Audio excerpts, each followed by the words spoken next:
let's move on to recaps. We've talked about this for a long time. There was a ton more Harveys that we didn't get a chance to watch because the last one of them aired the night we're recording this. Yeah. Which is the second part of the Steampunks two-parter, which we will get back to you about next week. There were 2 Clarences since we've last talked about Clarence, and 1 Adventure Time. One of the Clarences, they're both good, obviously.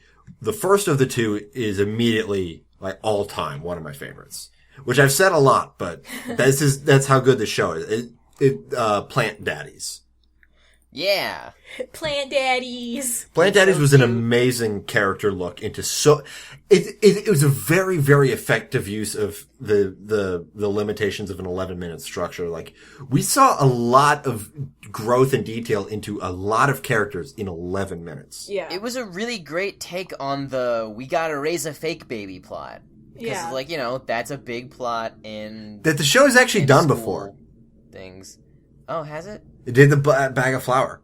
Did it do the bag of flour? Yeah, Clarence kept tripping and falling on them. He broke 3 of them, in the classroom. Now. Yeah. Wow, so, like, man, Clarence really just does whatever the fuck this show wants.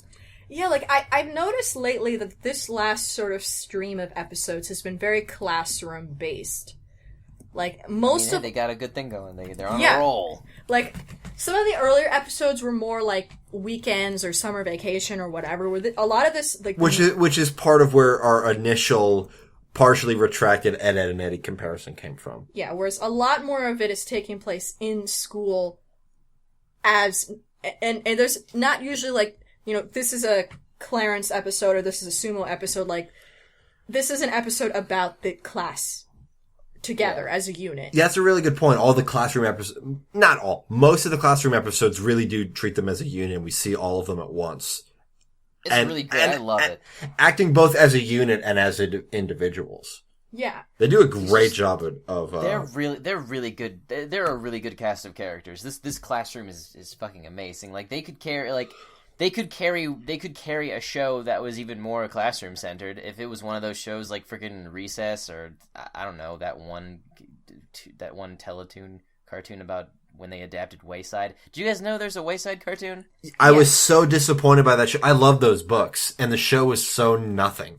Yeah, no. The show was like kind of unpleasant. It had a weird unpleasantness to it. I was so disappointed. I love those books. I think those books were actually formative for my humor in a lot of ways. They were. Like, there's one line I remember about, like, how nobody went into the basement because there were dead rats living in the basement. Wow. Yeah. Yeah, it's a line that's delivered in such a way to almost trick you into missing it. Yeah, like, I mean, I love Kimby and Chelsea. That was so good. That was so great. They're, like, rubbing her hair with paint hands. She's like, you know. And the other Clarence was something in Howl. It was a name. Barrel.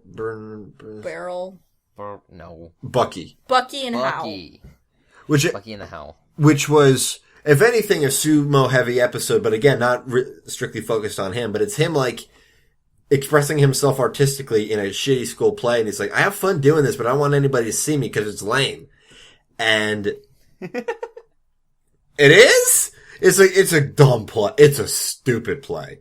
Yeah. And the actor, the director is like such a schmendrick. But, you know, sumo's so good at it that it works. Yeah, like, it's having fun time. I felt really bad when he started crying in the lockers, though. Yeah, no, he freaked out. And then Jeff was fucking ruthless.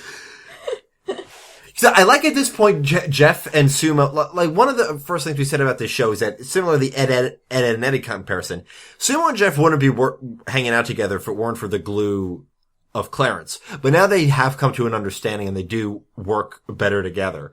They still usually don't draw. They're not drawn together without Clarence, but they do hang out with each other, not just because Clarence is there now. Yeah. Sometimes they just hang out with the two of them. Oh, Tooch. Yes. Back to Plant Daddies. when Pot Pie stem got broken and Chad fixed it. Did you catch what they were implying there? No. I used to grow plants on a farm. Oh my fucking god. Yeah, where it was Clarence's mom was like, yeah, Chad used to work on a farm and grow plants. You wouldn't call it that if it wasn't drugs. Chad used to go into a secret area deep into a fucking national park. Where the planes couldn't see. Oh, man. That's all that's in like those big, huge forests. People growing weed. People growing blueberries. Man, every character's arc was so good in Plant Daddies.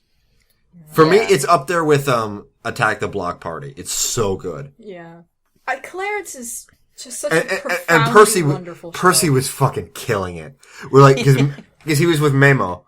Yeah. And Memo was pushing him on the merry-go-round. It's like, no! He's like bunching up his shirt. No! Slower! And then later, you're suffocating him!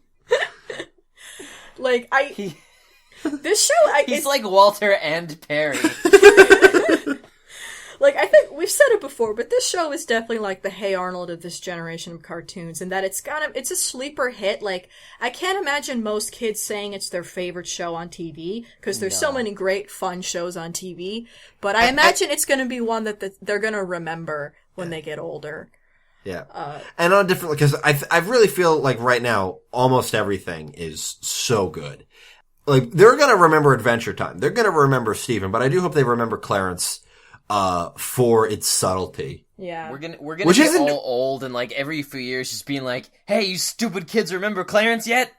Get on that. Rediscover your childhoods. Do it.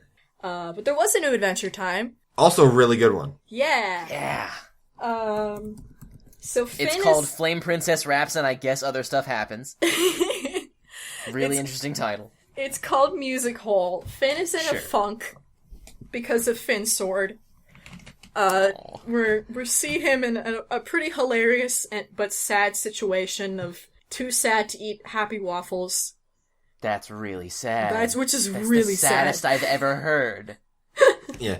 And one interesting bit of growth that I like is that Jake and PB are talking about is like, we've seen Finn do this, and we know that if he doesn't get a kick in the goose, he's gonna be stuck here for a while. Yeah. He gets into moods, and we've got to kick his goose tonight.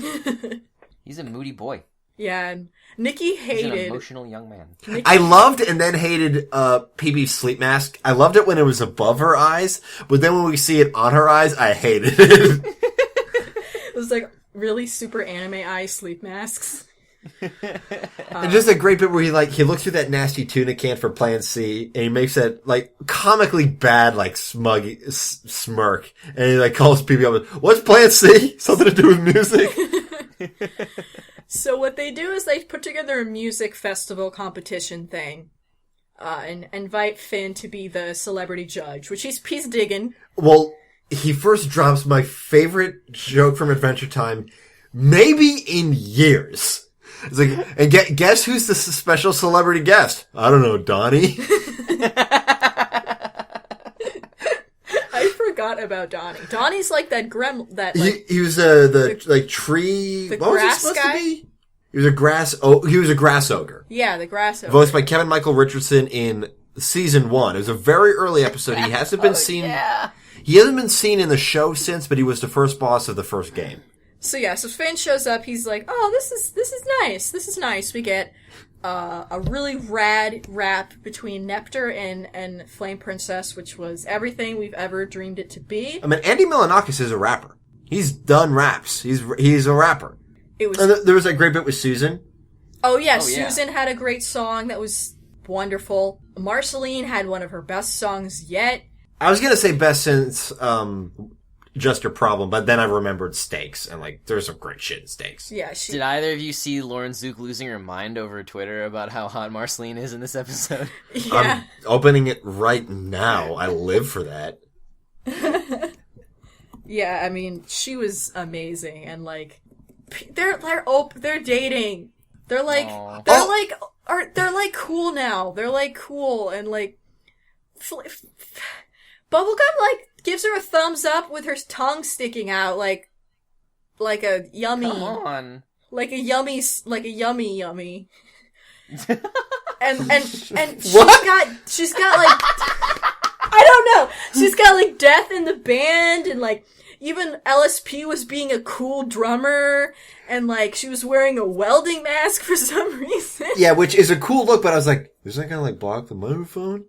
Also, interesting thing to note, that song had guitar in it, but both she and Death were playing bass. But anyway, Finn is hearing some music that's not coming from the concerts, and he's like, what? And he wanders off. We get a cute number with Rainicorn and Jake. And then he's like, guys, I hear this song and it's the best. And they're like, okay, we'll come with you. And he finds this hole, which at first I thought it was Life, because the sort of snaky tentacles reminded me of her, but it wasn't Life. It's a new character. Oh yeah, Life. I don't remember her name. I think it was just Life Hole. A music hole. Music hole. Voiced by, I'm gonna remember her name. Ashley Erickson, who does the end credit song. Oh! I love that song. I know. She's a very pretty voice. And, you know, basically she's this hole that's been around since the beginning of Ooh. Which they cite as 1,000 years. Yeah, which, you know, she can't move, she can't interact with the world. So she just sings about it instead, because that's all she can do. And, you know, Finn is like, you have the most beautiful voice ever, you're like super talented, you're so cool. But Jake and Rainicorn can't hear her at all. Apparently she can only be heard by those of the pure, innocent, who like view the world with childlike wonder, and we see a silhouette of BMO. Or those who have, like, experienced a great loss deep within their hearts, and we see a silhouette of Simon. And so Finn fits into the latter of that, obviously. So they sing a little duet. Finn declares her the winner of the contest, and they sing a little duet about just, like, I don't know, it was just, like, two people meeting together as, like... Kindred spirits. Spirits, yeah. And it was really pretty. And then it ends. The song that Marceline performs is called Francis Forever, and it's actually a cover of a song by an artist named Mitski from her 2014 album Burn Me at Makeout Creek. We paused the credits to see who voiced the whole, and then also saw that like all the other songs were written by the storyboard artist, who I think was Muto for this one. No, Polly Guo and Andres Salaf. That does make sense to me though, because Marceline's song sounded like an actual ass song. And the first, like I saw a tweet retweeted that by Mitski that her music was going to be in the show, but I thought it's something that she wrote for the show. But it was great and the best, and I loved it. I was happy. I'm glad Adventure Time's doing super good shit lately. Yeah, like now we have all kinds of great songs. We got a ton of great songs now. Dunk. Next episode, airing July 7th, 2016. Daddy-Daughter Card Wars. Jake and his daughter Charlie fight to restore Jake's honor and win a super secret underground Card Wars tourney. Yes. We haven't really seen much of Charlie. I don't think we've seen anything. Actually, Charlie has never been voiced. Yeah. So it's finally time for Charlie to get some... Charlie was gonna have lines in Ocarina, but they were cut. Next week... We got any shouts? Oh yeah, it'll do shout-outs. We got an email from Fumo asking us to check out Oban Star Racers and Wakfu. Wakfu I've heard of. It's a Canadian thing. I've heard of Oban Star Racers, not Wakfu. I've heard of Oban Star Racers, but I don't know. Duffy A on Twitter. We already got a Scooby Apocalypse from DC Comics, and they got a Hanna-Barbera crossover going with Johnny Quest, Space Ghost, and Herculoids. Yeah, no, I know about that. Okay. They just deserve their own thing, though, because those are three very different franchises. Well, not so much Space Ghost and Herculoids, but Johnny Quest throws a weird thing in the mix. Because Herculoids is actually technically sci-fi, even though it looks super fantasy, but they're on some alien planet fighting alien robots with aliens. It's dumb and neat. Huge. We got some really nice tweets by Cartoon Estate, I think that's pronounced, and Eric Fetus Farms, and Animation Nexus. Next week, we are doing Finding Dory, and we're also going to talk about the first movie, obviously, but we're not going to focus on it as much because everybody's seen it 1,000 times. But it's, for a good reason. I mean, if you haven't seen Finding Nemo and you're listening to the show, congrats. let us know. Happy 8th birthday. I'm sorry we cuss so much. I'm not. And then after that, we are doing Duck Dodgers, which Nina and I have already started. Fun fact about that, the lady who plays the Martian Queen, Tia Carrera, Nani. Oh. Yeah. If you would like to contact us to recommend a show or to comment on something that we've said or just say, hey, you're doing a good job, hey, here's a way you could do a better job, you can contact us, or the best ways to contact us are either on Twitter at the Toon Goons or email thetoongoons@gmail.com. And our main website is our Tumblr, thetoongoons.tumblr.com, where we upload all our episodes and have an archive of everything. You can also find us on SoundCloud, iTunes, Reddit, Facebook, Wikia. We're a bunch of places. We read everything. Yes. I've been Nikki. I've been Nina. I continue to be Tooch. And thank you for tuning in. Aloha! What was it? You're gonna be the man. That was my favorite one. You want me to help you just like that? Just like that! Okay. He's very persuasive.